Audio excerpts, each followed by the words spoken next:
ओ सनी जी हैं क्या? हाँ मैं सनी बोल रहा हूँ। आप सनी गोयल बोल रहे हैं? हाँ मैं सनी गोयल बोल रहा हूँ। आप सनी फोटो स्टूडियो से बोल रहे हैं? हाँ हाँ मैं सनी फोटो स्टूडियो से बोल रहा हूँ। ओ जी महाराज, आज मैंने आपको पकड़ लिया। कौन बोल रहे हैं? महाराज मैं कोई सेक्रेटरी फैक्ट्री नहीं, मैं तो जर्मन बोल रहा हूँ। जर्मन बाबा? कैसे बाबा, कहाँ है बाबा? हाँ महाराज, देखो कान में कर्जा मांगते मांगते मैं ना थक गया हूँ। अब आप मेरा कर्जा चुपचाप फाइनली वापस कर दो बस। ऐसा करो, आप शाम को आ जाओ, मैं आपका कर्जा वापस कर दूंगा। ठीक है बाबा? ठीक है महाराज, वादा करने के लिए बगैर हाथ पकड़े थैंक यू वेरी मच। इससे पहले कि जर्मन आ जाए। महाराज शटर बंद करके अरे कहाँ भाग रहे हो? करे कहाँ भाग रहा हूँ? अरे शटर की ऑयलिंग की ना मैंने, इसकी ट्रायल ले रहा था। ये ऊपर कैसा स्मूथ हो गया ना बाबा? हाँ महाराज, ये तो एकदम स्मूथ हो गया है। बाबा क्या बात है, नए कपड़े पहन के आ गए बाबा? महाराज कर्जा वापस मिल रहा है तो तैयार तो होना ही था ना। ओह अच्छा क्या बाबा? बाबा आना बाबा, बाबा जल्दी आना बाबा। महाराज जी इन बाबा। दोनों को क्यों बुलाया है आपने? बाबा पैसे मैं दूंगा, इंटरेस्ट ये दोनों देंगे ना बाबा? अच्छा अच्छा, पूरे पैसे मैं दे नहीं सकता ना बाबा। समझ गया महाराज, हाँ, समझ बाबा। गया। ये इंटरेस्ट देंगे। जी आओ बाबा। मेरे को इंटरेस्ट दे देना दो। बाबा। आ जाओ दे दे दोनों बाबा। भाइयों।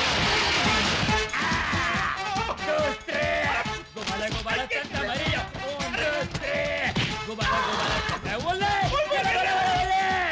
कुत्ते की मौत मरेगा, बे मौत मरेगा, ओम दोस्ते। गोबाला गोबाला चंदा भरिया, ओम दोस्ते। ओले उड़े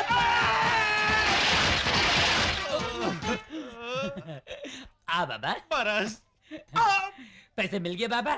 हाँ महाराज, इंटरेस्ट तो डबल डबल मिल गया है। जी बाबा। लेकिन असल जो है ना अभी भी नहीं मिला है।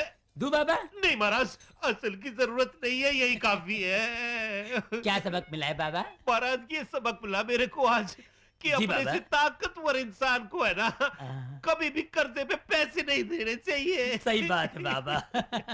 अये, अये,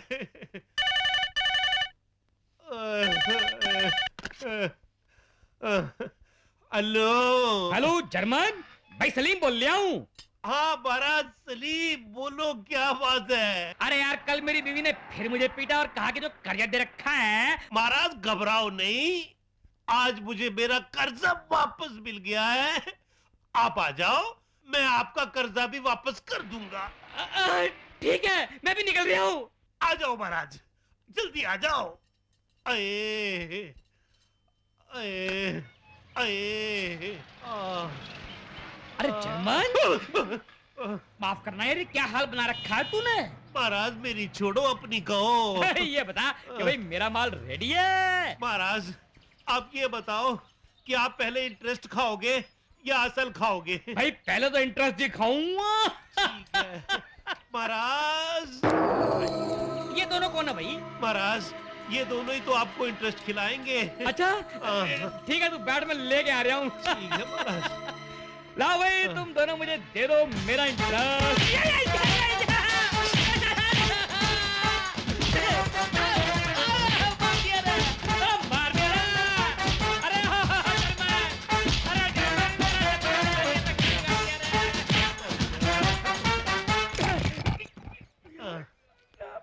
महाराज इंटरेस्ट मिल गया? हाँ जी मिल गया। असल चाहिए? नहीं नहीं नहीं नहीं चाहिए, नहीं चाहिए। महाराज इस सबसे क्या सबक मिला आपको?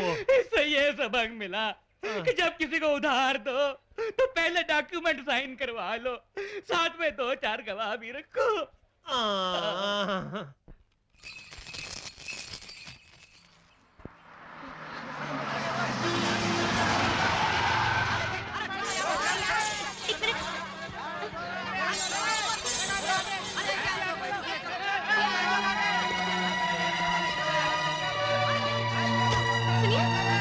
भाई साहब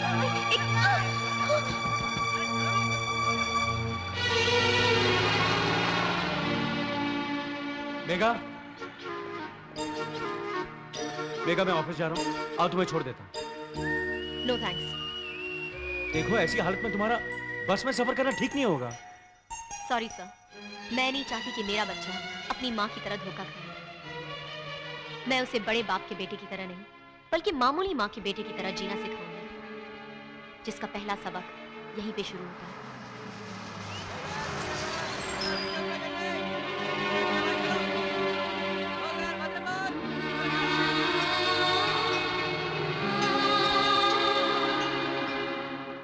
ऐसे मौकों पे उदास नहीं रहती, खाना वक्त पर खा लेना।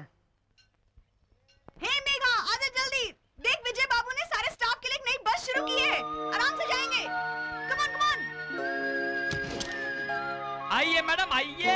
आज के बाद ना तो आप डीटीसी बस की लाइन में खड़ी होंगी, ना उसमें बैठेंगी और ना ही उसमें चढ़ेंगी। आप चढ़ेंगी तो इसी बस में चढ़ेंगी। मैंने नहीं, ये छोटे मालिक ने कहा है। कम मेघा, कम। और आजकल देखो ना, डीटीसी बस में कोई तो आगे से धक्का देता है, कोई पीछे से धक्का देता है, और जरा सा मुंह खोल दो तो साले मारने को आते हैं। विजय बाबू ने बढ़िया काम करवा दिया यार, ये बस शुरू करवा के डीटीसी की ओ बस जी मैडम जी, आप ऊपर मत जाओ। आपकी सीट है ना, ऊपर से बदल कर नीचे कर दी गई है। क्यों? क्योंकि आपको 9वां महीना चल रहा है ना, इसलिए विजय बाबू ने कहा है कि सीढ़ियां चढ़ना आपके स्वास्थ्य के लिए हानिकारक है। ओ जी, आप किधर जा रही हो? आप तो खटाखट चढ़ जाओ ऊपर। क्यों? क्योंकि जब आप प्रेग्नेंट होंगी ना, तब आपकी सीट भी ऊपर से नीचे कर दी जाएगी। सीढ़ियां ना चढ़ने के लिए प्रेग्नेंट होना पड़ेगा? जी। बात तो मैंने सच कही थी, पर साटा क्यों मार गई? शायद दिल कर रहा होगा साटा मारने का। आंटी जी, मेरे हस्बैंड ऑफिस से आ जाएं तो ये चाबी उन्हें दे दीजिएगा। मुझे एक सहेली की गोद भराई की रस्म में जाना है। ठीक है, दे दीजिए।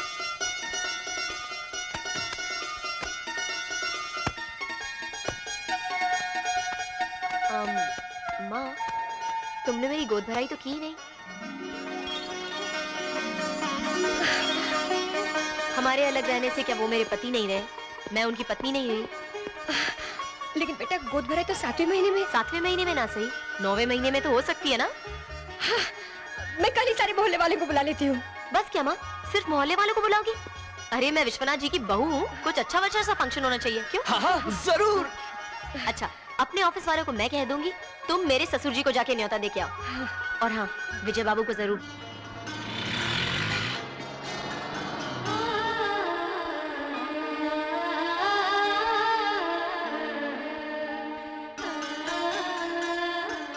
नमस्ते। नमस्ते।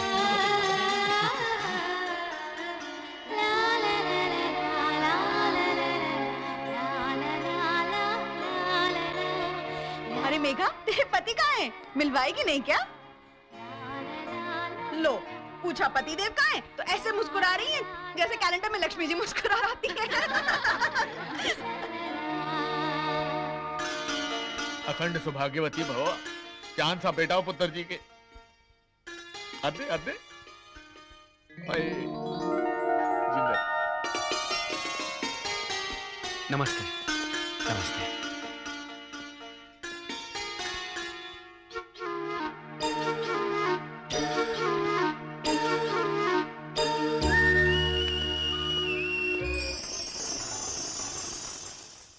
Excuse me sir.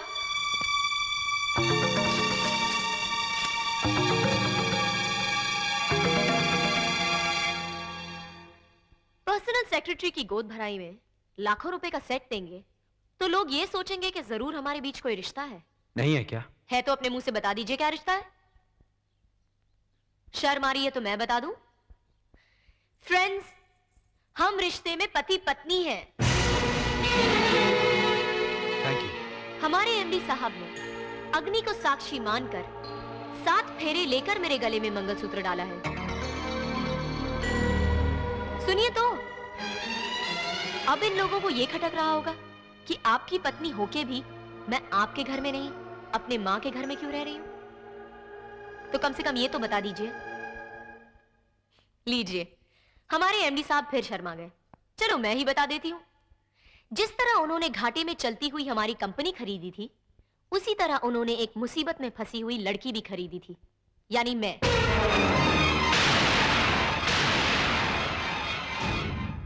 सॉरी, असल बात तो मैं बताना भूल ही गई। कुछ लोग आर्य समाजी तरीके से शादी करते हैं, कुछ रजिस्टर्ड मैरिज करते हैं। हमारे एमडी साहब ने मेरे साथ कॉन्ट्रैक्ट मैरिज की थी, यानी कि 1 साल का अग्रीमेंट। बोली कि अगर इस 1 साल में मेरे लिए प्यार जाग उठा तो जिंदगी भर के लिए रख लेंगे, वरना छोड़ देंगे। प्यार नहीं जागा, छोड़ दिया।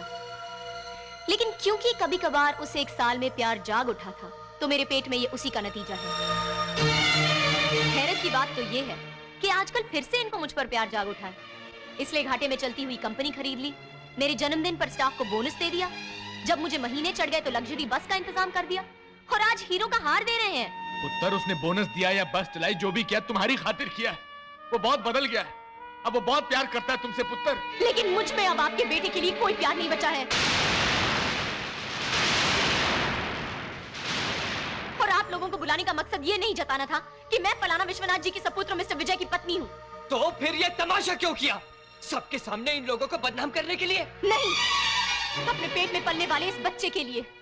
मेरे गले में मंगलसूत्र और पांव में बिछिया देखकर मुझसे कोई नहीं पूछेगा कि मेरा पति कौन है, लेकिन कल को मेरे बेटे का जरूर पूछा जा सकता है कि तुम्हारा बाप कौन है।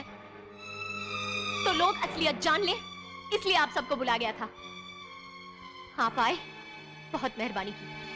अब आप जा सकते हैं। मेरा बेटे, मेरे खानदान का चिराग, मेरा पोता तेरी कोख में पल रहा है। अब छोड़िए सब झगड़ा और कार चल।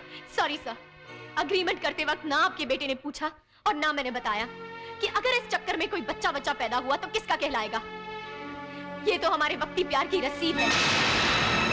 इनके कॉन्ट्रैक्ट मैरिज पर बलि चढ़ गई मेरी जिंदगी की ज़ेरॉक्स कॉपी है, इसलिए ये बच्चा मेरा है और मेरा ही रहेगा। वाह, शाबाश। गोद भराई के नाम पे लोगों को जमा करके सबको ठोक बजाकर बता दिया कि तुम कितनी शरीफ हो और मैं कितना गया गुजरा हूं। माफ करना, तुम भी कोई आसमान से उतरी हुई परी नहीं हो जिसके साथ मैं सोने के लिए तरस रहा था, पागल हो गया था। पहले ही एग्रीमेंट में साफ साफ बता दिया था, और तुमने भी मुझे कोई पसंद करके प्रेम की खातिर इसे कबूल नहीं किया था। तुमने अपना स्वार्थ साधने के लिए मुझसे शादी की और अपने घर की सारी मुश्किलें हल कर ली। तो अब किस बात पर अकड़ रही हो? मैंने कहा कि मुझसे भूल हुई, कहा कि मैं औरत की जगह समझ गया। मैंने एग्रीमेंट फाड़ कर फेंक दिया तो तुमने जवाब में थप्पड़ मार दिया। कहा कि घर पर आयो तो चाय पी कर जाइएगा। अपने बच्चे को भक्ति प्यार की रसीद बता रही हो, अपनी बर्बाद जिंदगी को ज़ेरॉक्स कॉपी कह रही हो। क्या मतलब है इस डायलॉग का? मैंने कोई तुम्हारे साथ जबरदस्ती की थी, रेप किया था तुम्हारा? अरे तुम जैसी औरत को एक एक दिन के एक एक घंटे के लिए खरीद सकता हूं, इतनी हैसियत है मेरी, और तुम भी अच्छी तरह जानती हो। लेकिन मैं अब भी तुम ही को चाहता हूं। जानती हो क्यों? क्योंकि जितने वक्त तुम मेरे साथ थी तुम्हें सिर्फ मेरा ख्याल था, लेकिन जब से तुम गई हो मुझे सिर्फ तुम्हारा ख्याल है। इसलिए अगर कोई सुधरना चाहे तो उसे सहारा देना चाहिए, ना कि उसे और सताने की जिद ठान लेनी चाहिए। अगर सचमुच में तुम्हारी जिंदगी बर्बाद करना चाहूं ना तो यूं कर सकता हूं। मैं अब भी दूसरी शादी कर लूं और कह दूं कि तुम्हारे पेट में जो बच्चा है वो मेरा नहीं है तो काफी है। पर वो मेरा चरित्र नहीं है। मैं अभी सिर्फ तुमसे प्यार करता हूं मेघा। तुमने मुझे ठुकराया, अपमान किया, नीचा दिखाया। कोई दूसरा होता ना तो बद्दुआ देता, बद्दुआ। लेकिन मैं अब भी तुम्हें सच्चे दिल से दुआ देता हूं। खुश रहो, आबाद रहो। God bless you.